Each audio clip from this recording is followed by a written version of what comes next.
بس اوقات غلط فہمی ہوتی ہے، کفار سب کچھ کرتے رہتے ہیں، وہ تو بڑے مزے کی اور خوشحالی کی زندگی گزار رہے ہوتے ہیں، مسلمانوں پر بھی یہ حالات کیوں آتے ہیں؟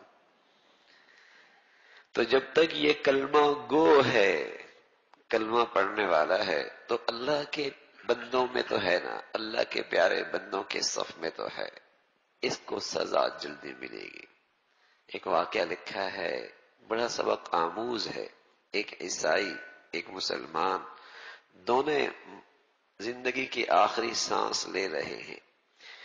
اس موقع پہ اس عیسائی کے دل میں خواہش پیدا ہوئی کہ مجھے اس موقع پہ مچھلی مل جائے۔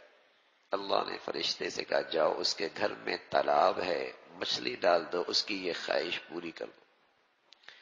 مسلمان کی چاہت ہوئی کہ مجھے اس وقت زیتون کا تیل میسر آ جائے۔ اللہ نے فرشتے سے کہا جاؤ الماری میں پڑا ہے، اسے گرا دو کہ یا اے اللہ امت انسانیت کا بھلا ہو جائے گا۔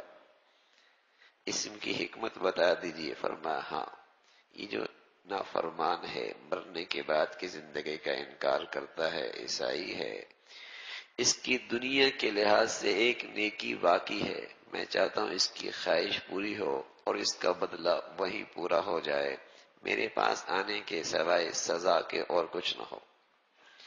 اور میرے مسلمان بندہ ہے، اس کی ایک خطا باقی ہے جو اسے یاد بھی نہیں، بھولا ہوا ہے، میں چاہتا ہوں اس کی وہ خواہش ٹوٹے، اس پہ وہ صبر کرے، میں اس کی وہ خطا بھی معاف کر دوں تاکہ میرے پاس جب آئے تو صاف ستھرا ہو کے آئے،